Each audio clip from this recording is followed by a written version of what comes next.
এই পর্বে আমরা 500 এমসিকিউ সাজেশন বই থেকে বেশ কিছু এমসিকিউ প্রশ্ন সমাধান করব। এখানে তোমাদেরকে এমসিকিউগুলোর ব্যাখ্যা সহ আলোচনা করব। তো আমরা যদি প্রথম প্রশ্নের দিকে খেয়াল করি, প্রথম প্রশ্নে আমাদের কাছে কি বলা হয়েছে? প্রথম প্রশ্নে বলা হলো চাপের মাত্রা কোনটি? দেখো, চাপ হচ্ছে পি সমান এফ ডিভাইডেড এ। তো এইটা হচ্ছে আমাদের চাপের সাধারণ সূত্রটা।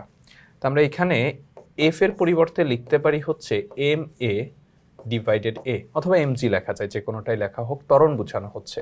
তো এখানে এম দ্বারা ভরের মাত্রা হচ্ছে ক্যাপিটাল এম, এ হচ্ছে ত্বরণের মাত্রা হচ্ছে এল-টি ইনভার্স 2, আর এ হচ্ছে ক্ষেত্রফলের মাত্রা হচ্ছে এল স্কয়ার। তো এখান থেকে আমরা লিখতে পারি M L T inverse 2 into L square. খেয়াল করো, এলটা উপরে চলে গেছে, তো এল স্কয়ার উপরে চলে গেলে তো আর এটা স্কয়ার থাকবে না, এটা এল ইনভার্স 2 হয়ে যাবে। তাহলে আমরা এখান থেকে কি লিখতে পারি? এম, আর এখানে যে এল টু দি পাওয়ার 1 আর -2, এটা মিলে কি হয়ে যাবে? এল ইনভার্স 1 আর হচ্ছে টি ইনভার্স 2। তাহলে চাপের মাত্রা সমীকরণটা আমরা কি পাচ্ছি? M L inverse 1 T inverse 2। তাহলে আমাদের M L inverse 1 T inverse 2 আছে ঘতে, তাহলে প্রথমটার অ্যান্সার হবে আমাদের ঘ। চাপের একক নিচের কোনটি? খেয়াল করি, চাপের নর্মালি একক হচ্ছে যে প্যাসকেল, আমরা প্যাসকেল হিসেবেই সবচেয়ে বেশি পরিচিত, কিন্তু এখানে আর একটু ভেঙে এককটা দেখানো হয়েছে। তো এই এককটা আমরা কোথা থেকে বের করতে পারি? ওই যে আমাদের সূত্রটার দিকে যাই। সূত্রটার ক্ষেত্রে আমরা এই ক্ষেত্রে পেয়েছিলাম কি? পি সমান এফ বাই এ বা এম এ বাই এ। তো এম মানে হচ্ছে ভরের একক হচ্ছে কি? কেজি। এ হচ্ছে ত্বরণের মাত্রা কি? M S inverse 2।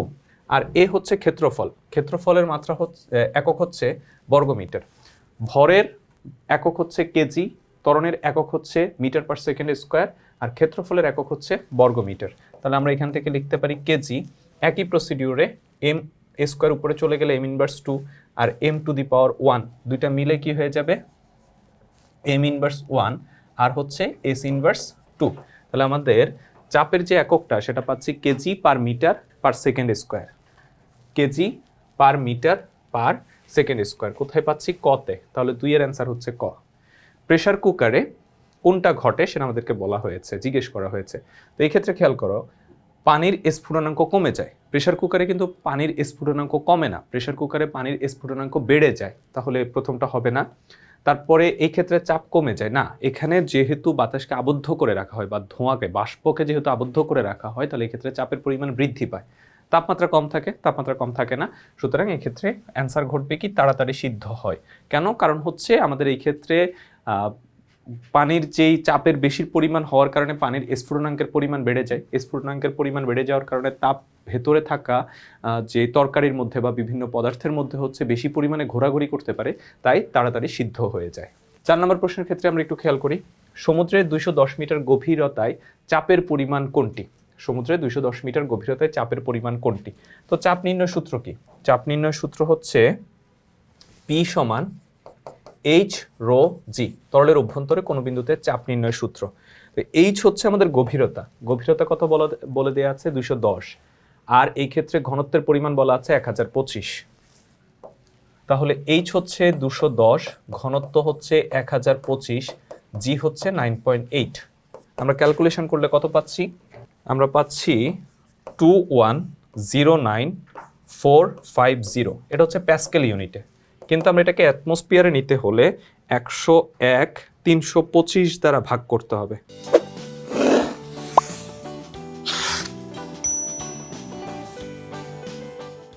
প্যাসকেলকে যদি আমরা অ্যাটমসফিয়ারে নিতে চাই বা এটিএমে নিতে চাই, তাহলে আমাদের কি করতে হয়? 101,325 দ্বারা ভাগ করতে হয়। আমরা ভাগ করলে পাচ্ছি হচ্ছে 20.82 এটিএম। প্যাসকেল থেকে অ্যাটমসফিয়ারে নেওয়ার জন্য উপায় কি? 101,325 দ্বারা ভাগ করতে হয়। তাহলে 20.82। আমরা দেখি এই ক্ষেত্রে এই যে 20.83, এটাই হচ্ছে আমাদের অ্যান্সার। আচ্ছা, 5 নম্বর প্রশ্নের ক্ষেত্রে খেয়াল করি, 5 বর্গ সেন্টিমিটার ক্ষেত্রফলের উপর 2 নিউটন বল লম্বভাবে প্রযুক্ত হলে কত চাপ সৃষ্টি হবে? তো এই ক্ষেত্রে চাপের জন্য সূত্র কি? চাপের জন্য হচ্ছে P equals to F divided A। P সমান হচ্ছে F ডিভাইডেড A। F হচ্ছে আমাদের কত? F হচ্ছে আমাদের 2 নিউটন। আর এ হচ্ছে 5 বর্গ সেন্টিমিটার। বর্গ সেন্টিমিটারকে যদি আমরা বর্গ মিটার নিতে চাই তাহলে 10 ইনভার্স 4 দ্বারা গুণ করতে হবে। বর্গ সেন্টিমিটারকে যদি বর্গ মিটার নিতে চাই তাহলে 10 ইনভার্স 4 দ্বারা গুণ করতে হবে। তাহলে এই ক্ষেত্রে আমরা ক্যালকুলেশন করলে পাচ্ছি 2 ডিভাইডেড 5 ইন্টু 10 ইনভার্স 4, 4000 প্যাসকেল। তাহলে আমাদের অ্যান্সারটা হচ্ছে 4000 প্যাসকেল। আচ্ছা, এরপরে হচ্ছে 6 নম্বর প্রশ্নের ক্ষেত্রে খেয়াল করি, প্যাসকেলের সূত্র কোন পদার্থের ক্ষেত্রে প্রযোজ্য? প্যাসকেলের সূত্রটা তোমরা যদি মনে করো, প্যাসকেলের সূত্রটা কি ছিল? তরল বা বায়বীয় পদার্থের উপর, কোনো আবদ্ধ পাত্রে তরল বা বায়বীয় পদার্থের উপর। তাহলে কোন কোন পদার্থের কথা বলা হয়েছে? তরল পদার্থ এবং বায়বীয় পদার্থ, তরল পদার্থ এবং বায়বীয় পদার্থ। তাহলে অ্যান্সার হচ্ছে ক ও খ। এরপর 7 নাম্বার, বল বৃদ্ধিকরণ নীতি কোন সূত্রের সাহায্যে প্রতিপাদন করা যায়? বল বৃদ্ধিকরণ সূত্র হচ্ছে প্যাসকেলের সূত্রের সাহায্যে প্রতিপাদন করা যায়। কারণ আমরা জানি হচ্ছে বাহিরে থেকে চাপ প্রয়োগ করলে সেই চাপ কিছুমাত্র না কমে তরল বা বায়বীয় পদার্থের সব দিকে সমানভাবে ছড়িয়ে পড়ে। এইটা হচ্ছে আমাদের প্যাসকেলের সূত্র। আমরা এখানে কি করলাম, এই যে দুইটা সিলিন্ডারকে কানেক্ট করলাম এরকম একটা পাইপ দিয়ে, তারপরে এখানে হচ্ছে একটা সিলিন্ডার আছে। ওকে, তো ধরো এই পাশ দিয়ে হচ্ছে আমি চাপ প্রয়োগ করব, এই পাশ হচ্ছে তরলের কারণে এখানেও সেম চাপটা কাজ করবে। তাহলে এই ক্ষেত্রে হচ্ছে চাপ P1, আর ওই ক্ষেত্রে প্রাপ্ত চাপ, দ্বিতীয় সিলিন্ডারের ক্ষেত্রে প্রাপ্ত চাপ P2। আমাদের বলা ছিল কি চাপ সমান হবে, তাহলে P1 সমান হচ্ছে P2। তো P এর পরিবর্তে F1/A1, P2 এর পরিবর্তে F2/A2। তাহলে এটাই হচ্ছে কিন্তু আমাদের বল বৃদ্ধিকরণ নীতি। তো এই বল বৃদ্ধিকরণ নীতিটা কোত্থেকে আমরা পাচ্ছি? প্যাসকেলের সূত্র থেকে। তাহলে এই ক্ষেত্রে অ্যান্সারটা হচ্ছে প্যাসকেলের সূত্র। তারপরে 8 নম্বর প্রশ্নের ক্ষেত্রে, একটি হাইড্রোলিক প্রেসের ছোট বড় পিস্টনের ক্ষেত্রফল। ছোট পিস্টনে হচ্ছে 10 বর্গ সেন্টিমিটার, বড় পিস্টনে হচ্ছে 350 বর্গ সেন্টিমিটার। ছোট পিস্টনে 100 নিউটন বল প্রয়োগ করলে বড় পিস্টনে কত বল পাওয়া যাবে? বড় পিস্টনে প্রাপ্ত বলের পরিমাণ আমাদেরকে বের করতে বলা হয়েছে, বা F2 বের করতে বলা হয়েছে। তাহলে F2 সমান হচ্ছে F1/A1 ইন্টু হচ্ছে A2। F1 হচ্ছে প্রথমটার ক্ষেত্রে প্রযুক্ত বল, কত? 100 নিউটন।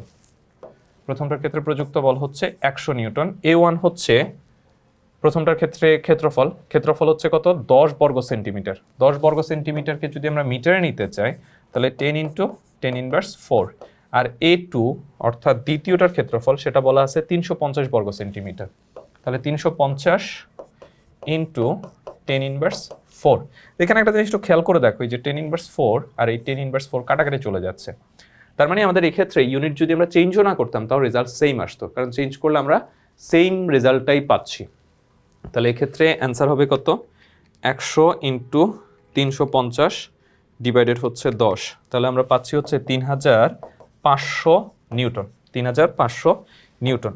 তাহলে অ্যান্সারটা হচ্ছে 3500 নিউটন। আর প্যাসকেলের সূত্রের ক্ষেত্রে নিচের কোনটি সঠিক? প্যাসকেলের সূত্রের ক্ষেত্রে হচ্ছে বল হ্রাস পায় না, বল বৃদ্ধি পায়। আমরা একটু আগেও দেখেছিলাম যে 100 নিউটন বল প্রয়োগ করেছি, আমরা কত বল পেয়েছি? আমরা বল পেয়েছি 3500 নিউটন, তার মানে বল বৃদ্ধি ঘটেছে। সেকেন্ড হচ্ছে শক্তি বৃদ্ধি পায় না, এই ক্ষেত্রে কাজের পরিমাণ অপরিবর্তিত থাকে। আয়তন বৃদ্ধি পায় না, দুইটার ক্ষেত্রেই হচ্ছে আয়তনের পরিমাণ সেম থাকে, আর কাজ একই থাকে। তাহলে এই ক্ষেত্রে অ্যান্সারটা হবে কি? কাজ একই থাকে। মানে প্যাসকেলের সূত্রের ক্ষেত্রে প্রথম সিলিন্ডারে কৃত কাজ আর দ্বিতীয় সিলিন্ডারে কৃত কাজের পরিমাণ অথবা শক্তির পরিবর্তনের পরিমাণ সমান থাকে। তো এটাই ছিল আমাদের এই পর্বে এমসিকিউগুলার সমাধান বা ব্যাখ্যা বিশ্লেষণ। আশা করি তোমরা বুঝতে পেরেছো। আর প্রশ্নগুলো আমরা ব্যাখ্যা করছি 500 এমসিকিউ সাজেশন বই থেকে, টেকনিক পাবলিকেশন থেকে প্রকাশিত বই। তোমরা যারা বইটি সংগ্রহ করনি খুব দ্রুত সংগ্রহ করে ফেলো।